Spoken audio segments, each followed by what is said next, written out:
اس کہانی کے لیکھک ہے اشر عباس نقوی۔ بسم اللہ الرحمن الرحیم۔ رحیل ٹال کے معزز ناظرین، آج کی کہانی کا نام ہے کالا جادو۔ یہ ان دنوں کا واقعہ ہے جب ہمارے گھر پر کالے جادو کا سایہ تھا۔ کالا جادو، یہ لفظ کہنے اور سننے میں تو بہت آسان ہے، مگر اس لفظ کی وسعت اور حقیقت پر جب سنجیدگی سے غور کیا جائے تو ذہن پر دہشت و خوف مسلط ہو جاتا ہے، اور اس کام کے لیے بڑا دل گردہ چاہیے ہوتا ہے۔ اس سے پہلے کہ میں اپنی کہانی گوش گزار کروں، میرا تعارف لازمی ہے۔ میرا نام وقاص ہے اور میں ان دنوں انٹر کلاس کا اسٹوڈنٹ تھا۔ آج کل تو میں بیچلرز کے امتحان سے بھی فارغ ہو گیا ہوں، یعنی کہ یہ آج سے تقریباً 2 سال پہلے کا واقعہ ہے، اور جس مکان میں یہ واقعہ پیش آیا وہ مکان بھی اب ہم چھوڑ چکے ہیں، اور مکان چھوڑنے سے پہلے ہم نے وہاں سے اس کا اثر بھی ظاہر کر دیا ہے۔ اس قدر خطرناک جادو کا اثر کس طرح ظاہر ہوا، جو کہ میرے خیال میں اس وقت مجھے کسی کے بس کی بات نظر نہیں آ رہی تھی۔ ایک بات جو بہت مشہور ہے کہ انسان جہاں بھی رہتا ہے، جب وہاں سے چلا جاتا ہے تو اس کے جانے کے بعد بھی انسان کے اثرات، خواہ وہ اچھے ہوں یا برے ہوں، اس جگہ پر نقش ہو جاتے ہیں جہاں وہ پہلے رہتا تھا۔ اور یہ مشہور بات اس کہانی میں سچ، بلکہ 100% سچ ملے گی۔ آج سے تقریباً 2 سال پہلے کی یہ اس وقت کی بات ہے جب میرے فرسٹ ایئر کے سیکنڈ ٹرم امتحان ہونے والے تھے۔ میں امتحان کی تیاریوں میں مصروف تھا کہ اچانک اطلاع آئی کہ گاؤں میں ہمارے ایک انکل ہیں جو کہ ہمارے بہت قریبی رشتہ دار تھے، ان کی موت اچانک ہارٹ اٹیک کی وجہ سے ہو گئی ہے۔ اس اچانک موت سے گھر والوں کے ساتھ مجھے بھی گہرا دلی صدمہ پہنچا، کیونکہ جب ایک ہنستا کھیلتا انسان جو کچھ دیر پہلے ہم میں موجود ہو اور اچانک اس طرح چل بسے تو اور کچھ نہیں تو ذہن کو ایک جھٹکا ضرور لگتا ہے۔ مگر میں امتحانوں کی مصروفیات کی وجہ سے نہیں جا سکتا تھا۔ دل تو میرا جانے کو بہت چاہ رہا تھا، مگر والد صاحب کے حکم کے آگے کسی کی نہیں چل سکتی تھی۔ والد نے حکم جاری کر دیا کہ وقاص یہیں پر ہی رہے گا، جبکہ باقی تمام فیملی ممبران گاؤں جائیں گے۔ لہٰذا ان کے حکم کے آگے مجھے بھی مجبوراً سر تسلیم خم کرنا پڑا، اور گھر والے مجھے 3 کمرے والے مکان میں اکیلا چھوڑ کر چلے گئے۔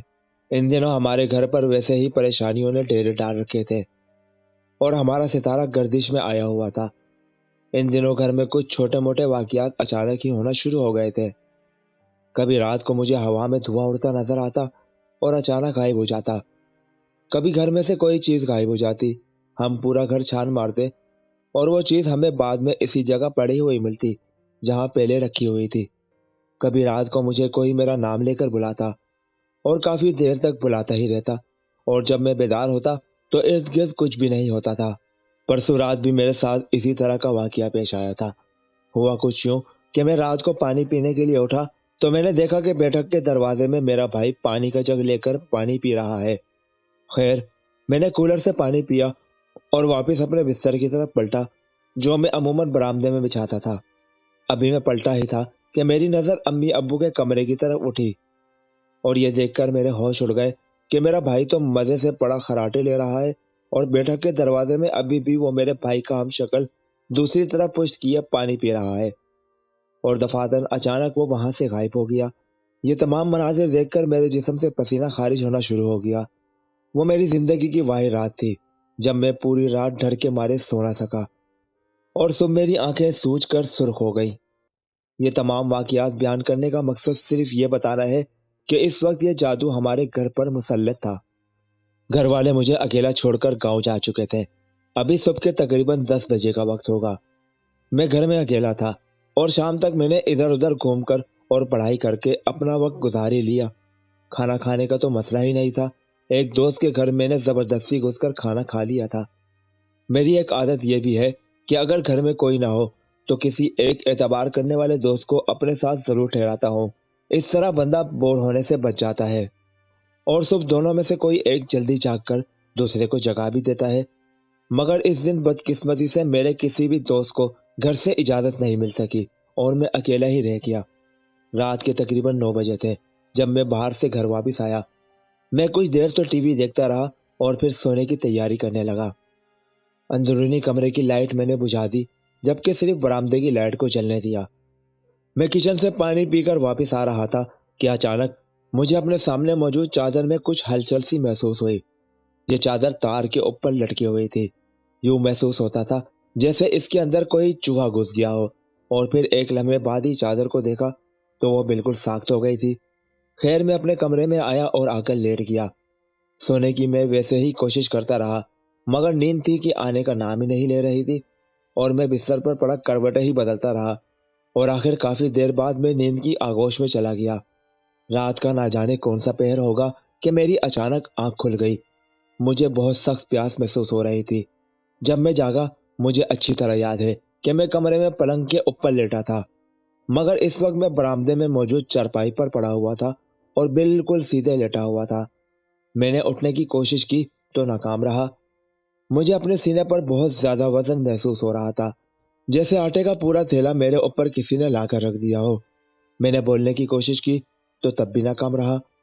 میری زبان بالکل تالوں سے چپکی ہوئی تھی۔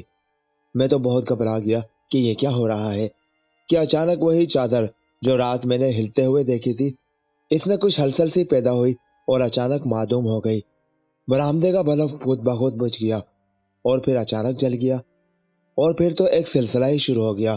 کبھی لائٹ آن آف ہوتی تو کبھی دروازے اور کھڑکیاں زور زور سے بجنا شروع ہو جاتے، اور کبھی اچانک کوئی چیز نیچے آ گرتی اور پھر خود بخود اپنی جگہ سے اٹھ کر واپس چلی جاتی، جبکہ میں پڑا تھر تھر کانپتا رہا۔ وزن میری چھاتی پر اب بھی بدستور موجود تھا اور میری زبان بھی بند تھی۔ بڑی مشکل سے میں نے زور لگا کر اور کوشش کر کے آیت الکرسی پڑھنا شروع کی۔ پھر آیت الکرسی کا پہلا لفظ اللہ کسی طرح میری زبان سے ادا ہو ہی گیا، اور اچانک ہی میرے سینے پر سے سارا بوجھ دور ہو گیا۔ میں نے بھی آیت الکرسی کو ادھورا چھوڑ دیا اور سیدھا بیٹھ کر اپنے حواس درست کرنے لگ گیا کہ اچانک پھر چادر میں وہی ہلچل شروع ہو گئی۔ میں نے جلدی جلدی آیت الکرسی کا ورد شروع کر دیا۔ میرا آیت الکرسی کا ورد پھر ادھورا رہ گیا۔ وجہ چھت پر دھم دھم ہونے والا شور تھا۔ چھت پر یوں لگتا تھا جیسے توڑ پھوڑ ہو رہی ہو اور کوئی زور زور سے چھلانگیں لگا رہا ہو۔ مجھے تو یوں محسوس ہو رہا تھا جیسے چھت ابھی نیچے آ گرے گی۔ میں بستر پر سے اٹھ کر کھڑا ہو گیا۔ برآمدے میں ابھی تک بلب کی روشنی پھیلی ہوئی تھی۔ میرے بستر پر سے اٹھنے کے بعد یہ شور بھی ختم ہو گیا۔ میں دل ہی دل میں گھر والوں کو نازیبا الفاظ سے نوازنے لگ گیا کہ بھلا مجھے اکیلا چھوڑ کر جانے کی کیا ضرورت تھی۔ اگر میرے ایک دو پیپر رہ بھی جاتے تو کیا فرق پڑتا، کون سا یہ کوئی سالانہ امتحانات تھے۔ اب اکیلے میں اور ان حالات میں جتنا میں خوف زدہ تھا، شاید ہی کوئی میری اس حالات کا اندازہ لگا سکے۔ چھت پر موجود شور بند ہوا تو میں نے اطمینان کا سانس لیا اور پھر آیت الکرسی کا ورد شروع کر دیا، اور آخر کار آیت الکرسی پڑھ کر اپنے اوپر اور چاروں طرف پھونک ماری تو مجھے اپنے پیچھے سے جہاں پر چادر لٹک رہی تھی بری طرح لرزنے کی آواز آئی، جیسے کسی کو سخت تکلیف محسوس ہوئی ہو، اور پھر آواز آئی، یہ ہمارے بس کا نہیں لگتا، گرو جی کو بلاتے ہیں۔ اس کی آواز کے بعد ماحول پرسکون ہو گیا۔ میں ابھی تک کھڑا تھا۔ اس طرف سے کچھ اطمینان ہونے کے بعد میں کچن میں گیا اور 2-3 گلاس لبالب پانی سے بھرے پی گیا۔ پانی پینے کے بعد میرے حواس کچھ بحال ہوئے۔ کچن سے واپس آ کر میں برآمدے میں موجود بستر پر لیٹ گیا۔ ابھی میں کچھ دیر لیٹا ہی تھا کہ مجھے حاجت محسوس ہوئی، جو زیادہ پانی پینے کا نتیجہ تھی۔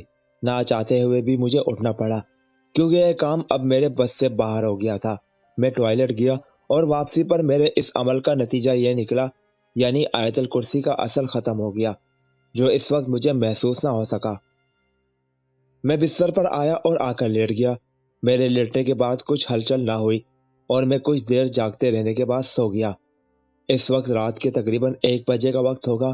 ابھی مجھے سوئے ہوئے تقریباً 1 گھنٹہ ہی گزرا ہوگا کہ میری آنکھ اچانک کھل گئی۔ میرے سامنے ایک آدمی کھڑا تھا جس نے صرف ایک لنگوٹ پہن رکھا تھا اور اس کی آنکھیں اندھیرے میں موجود بلیوں کی طرح چمک رہی تھی۔ اس کا سر گنجا تھا۔ سر کے درمیان میں صرف ایک لمبی سی چٹیا تھی جو اس کے کندھوں سے بھی نیچے تک لٹک رہی تھی، اور بائیں ہاتھ میں اس نے ایک کلہاڑا اٹھا رکھا تھا۔ میں نے اپنے اوپر غور کیا تو پتا چلا کہ اس بار میں اپنی چھت پر موجود چارپائی پر لیٹا ہوا تھا، جو چھت پر بیک سائیڈ والی دیوار سے تقریباً چند فٹ دور بچھی ہوئی تھی۔ سر تو میرا ویسے ہی چکرا گیا تھا اور ڈر تو میں شروع سے ہی رہا تھا۔ کچھ دیر میں اپنے حواس بحال کرتا رہا۔ وہ آدمی میری طرف وحشی نظروں سے دیکھ رہا تھا، جبکہ اس کے سر کے اوپر ہوا میں 3 ٹینس بال جتنی زردی مائل روشنیاں معلق تھی۔ اس نے ان تینوں روشنیوں کو کچھ اشارہ کیا تو ان تینوں روشنیوں میں حرکت پیدا ہو گئی اور وہ روشنیاں ہوا میں تیرتی ہوئی میرے قریب آنا شروع ہو گئی اور میرے پاس سے گزرتی ہوئی غائب ہو گئی۔ اتنی دیر تک میں اپنے حواس مکمل طور پر بحال کر چکا تھا۔ میں نے اس آدمی کی طرف دیکھا جو ابھی بھی کھڑا کلہاڑا ہوا میں لہرا رہا تھا۔ میں جی کڑا کر کے اور پورا زور لگا کر بولا، لیکن جو آواز میرے منہ سے نکلی وہ میری توقع کے برعکس کمزور اور گھٹی ہوئی تھی۔ تم کون ہو اور اس طرح کیوں تنگ کر رہے ہو مجھے؟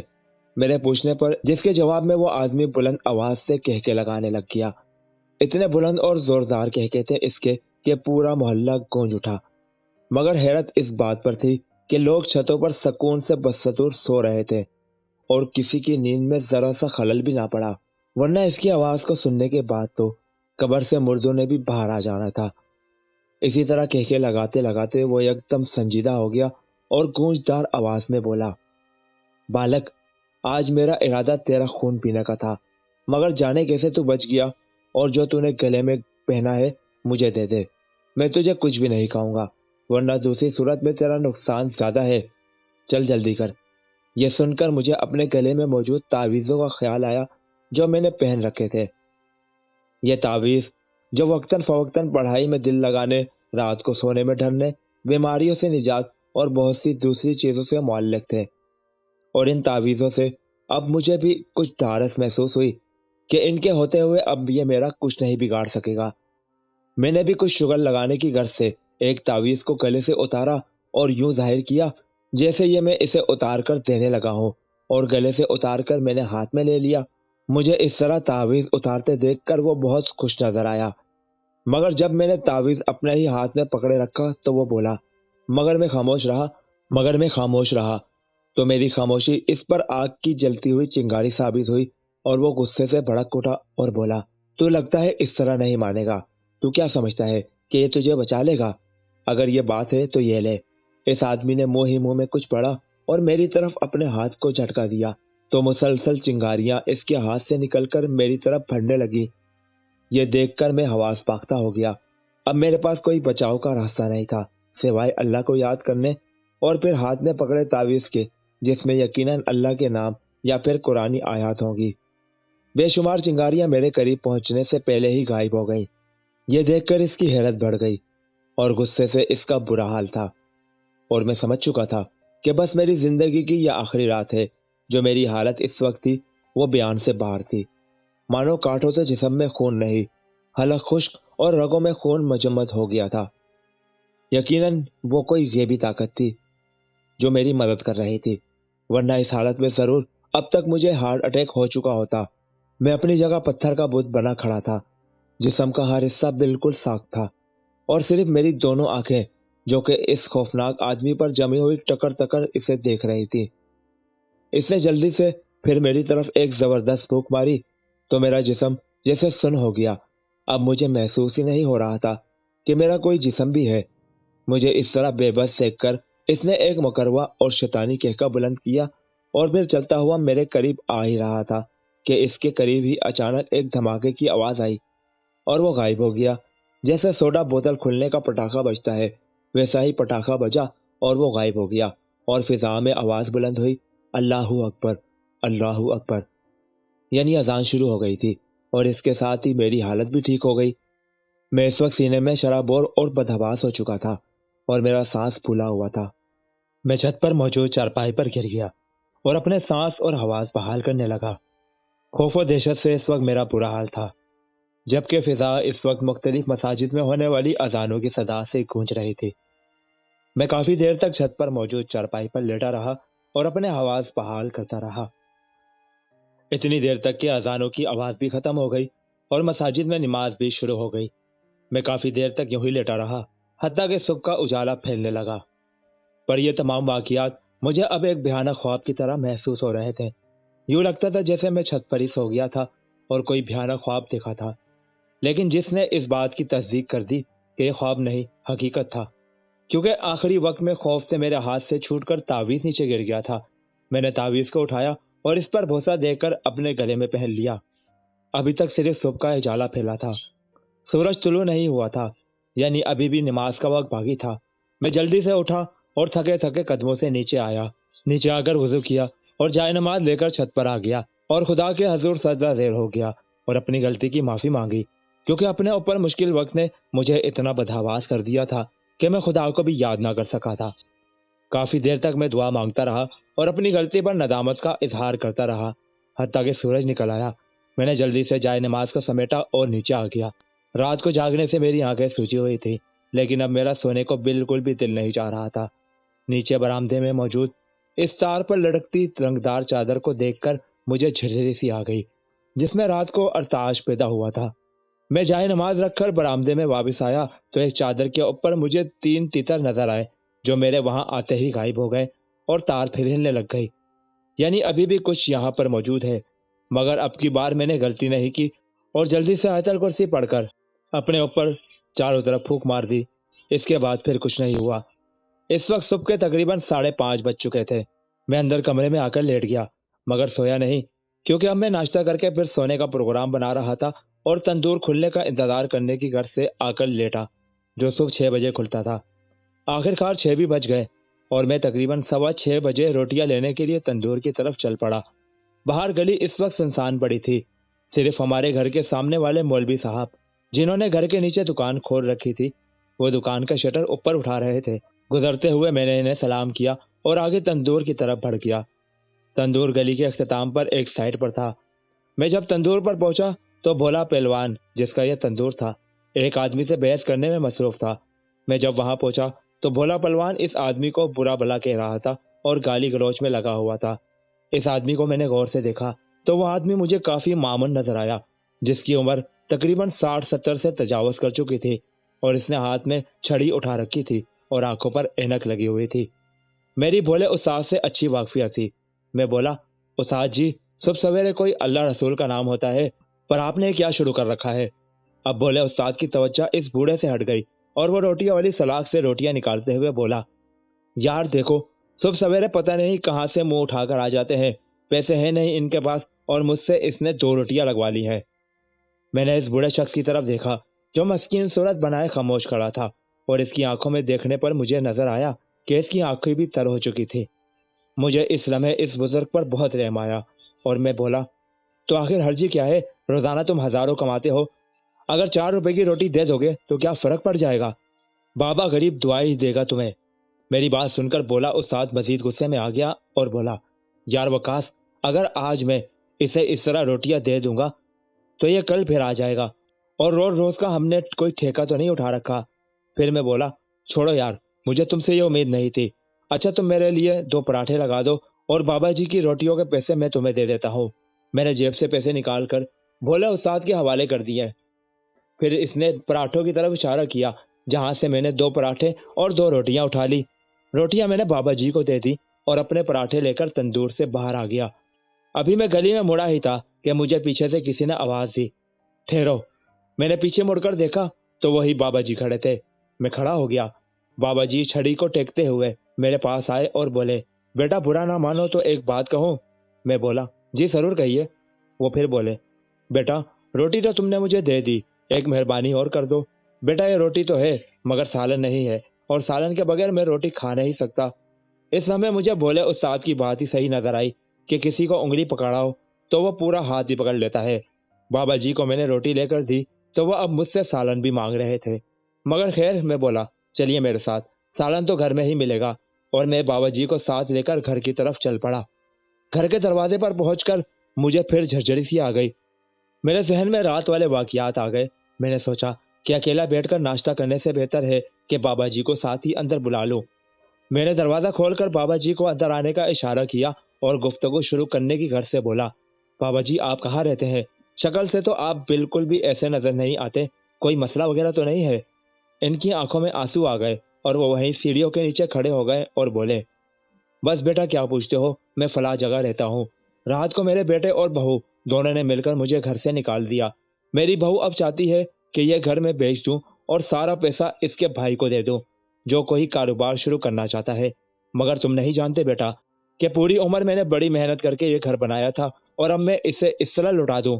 نہیں، یہ مجھ سے بالکل نہیں ہوتا، اور اسی وجہ سے انہوں نے مجھے گھر سے نکال دیا۔ پوری رات میں باہر پڑا رہا ہوں۔ بہرحال بابا جی کی باتیں سن کر میں بہت سنجیدہ ہوا اور پھر بولا، آپ بیٹھیے، میں ابھی سالن گرم کر کے لاتا ہوں۔ مگر بابا جی نے چارپائی پر بیٹھنے کے بجائے تار پر موجود چادر کو دیکھا اور بولے، یہ کیا؟ تمہارے گھر پر تو جادو مسلط ہے، وہ بھی عام نہیں، کالا جادو۔ میں حیران ہو کر بولا، آپ کو کیسے پتا کہ ہمارے گھر پر جادو کیا گیا ہے؟ بابا جی نے اپنی اینک کو انگلی سے ٹھیک کیا اور چھڑی پر زور دیتے ہوئے بولے، اس کو چھوڑو، اس کونے میں 3 بلائیں کھڑی ہیں جو مجھے محسوس ہو رہی ہیں، اب دیکھو میں کیا کرتا ہوں۔ جبکہ میں صرف ہوا میں ہی دیکھتا رہ گیا جہاں کچھ بھی نہیں تھا۔ بابا جی نے اپنی جھڑی کو اوپر اٹھایا اور زور سے زمین پر دے مارا اور چھڑی کو ٹوکتے ہوئے بولے، تم تینوں کو میں حکم دیتا ہوں کہ میرے سامنے آ جاؤ۔ جواب میں کچھ رد عمل ظاہر نہ ہوا۔ بابا جی نے پھر الفاظ دہرائے۔ اب کی بار کچھ ہلچل سی ہوئی اور زمین پر 6 عدد قدموں کے نشان مجھے نظر آئے، یعنی کہ یہ علامت 3 بندوں کے ظاہر ہونے کی تھی۔ بابا جی نے اینک کو درست کیا اور پھر بولے، اب میں تمہیں حکم دیتا ہوں کہ الٹے لٹک جاؤ۔ اور اس کے بعد وہ پاؤں ہوا میں معلق ہوئے اور ان کا رخ آسمان کی طرف ہو گیا، یعنی وہ الٹے لٹک گئے۔ بابا جی میری طرف دیکھتے ہوئے بولے، بیٹا اب جاؤ اور جا کر ناشتہ لے آؤ۔ اتنی دیر تک یہ اسی طرح الٹے لٹکے رہیں گے۔ میں نے جلدی سے بابا جی کے حکم پر ناشتہ تیار کیا اور ناشتہ لے کر واپس آ گیا۔ میں نے پلیٹ بابا جی کے آگے رکھ دی اور خود کھڑا ہو گیا، کیونکہ یہ تو کوئی عام انسان ہی نہیں لگتے تھے۔ مجھے کھڑا دیکھ کر وہ بولے، بیٹے تم کیوں کھڑے ہو؟ آؤ، تمہارا گھر ہے یہ، اور تم ہی ناشتہ نہیں کر رہے؟ میں جلدی سے بابا جی کے ساتھ بیٹھا اور بولا، بابا جی یہ تو بتائیے کہ یہ جادو ہم پر کون کروا سکتا ہے؟ جواباً بابا جی ہنسنے لگے اور نوالا منہ میں ڈالتے ہوئے بولے، بیٹا تمہیں یاد ہوگا کہ 2 مہینے پہلے تم لوگوں نے اپنی بیٹھک کو کرائے پر دیا ہوا تھا، یاد ہے نا؟ جواب میں نے اسبات میں سے ہلایا تو وہ پھر بولے، جن کرایہ داروں کو تم نے بیٹھک والا کمرہ کرائے پر دیا تھا، دراصل ان لوگوں پر جادو کا اثر تھا اور انہیں کسی نے مشورہ دیا تھا کہ اگر تم کسی نئے جگہ کچھ عرصہ رہ کر ایک عمل کرتے ہو تو یہ تمام نحوستیں اور بلائیں تم پر سے ہٹ کر وہیں رہ جائیں گی۔ لہٰذا انہوں نے اس کے بعد ہی سے ایک کرائے کے مکان کی تلاش شروع کر دی، کیونکہ اس کا اثر ایک گھر سے دوسرے گھر پر منتقل ہو سکتا تھا، اور انہیں کرائے کے مکان کی صورت میں تمہارا کمرہ مل گیا اور وہ کچھ عرصے یہاں رہے اور چلے گئے، اور اس طرح ان کے اوپر کے اثرات تمہارے مکان میں رہ گئے۔ یہاں تک کہہ کر بابا جی کچھ لمحے کے لیے رکے اور پھر بولے، اچھا میرا خیال ہے کہ اب ہمیں ناشتہ ختم کرنا چاہیے، ان کے لیے اتنی ہی سزا کافی ہے۔ میں ابھی تک حیران ہو رہا تھا کہ اتنی معلومات واقعی حیرت کی بات ہے۔ میں نے اپنی کیفیات کو چھپانے کی بہت کوشش کی، مگر جب مجھ سے قابو نہ پایا گیا تو میں بولا، بابا جی ایک بات پوچھوں؟ میں نے بابا جی کی طرف دیکھا جو اب کھڑے ہو چکے تھے اور ادھر اسی کونے کی طرف متوجہ تھے جہاں وہ بلائیں الٹی لٹکی ہوئی تھی۔ وہ اس طرف دیکھتے ہوئے بولے، ہاں پوچھو۔ تو میں بولا، آپ کو اتنی معلومات ہیں ہمارے بارے میں، آپ تو بہت ہی پہنچے ہوئے ہیں، یہ بتائیے آپ اتنا کچھ کیسے جانتے ہیں؟ جواب میں بابا جی میری طرف دیکھ کر مسکرائے اور بولے، جواب ابھی مل جائے گا، فی الحال کانچ کی ایک بوتل کا بندوبست کرو جلدی سے۔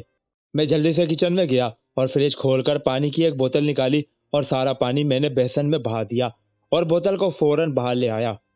بابا جی کو دیتے ہوئے میں بولا، یہ ٹھیک ہے؟ جواب میں بابا جی نے بوتل پکڑ لی اور اس کا ڈھکن کھول کر نیچے رکھ دیا اور اسی کونے میں دیکھتے ہوئے بولے، اب میں تمہیں حکم دیتا ہوں کالی دیوی کے پجاریوں، جلدی سے اس بوتل میں آ جاؤ، جلدی سے، دیر مجھے پسند نہیں ہے۔ یہ کہہ کر بابا جی بوتل سے چند قدم پیچھے ہٹ گئے اور منہ ہی منہ میں کچھ بتبتانے لگے کہ اچانک اس کونے سے کالا اور سفید سا دھواں خارج ہونے لگا۔ یہ دھواں بہت ہی گاڑھا اور کثیف تھا۔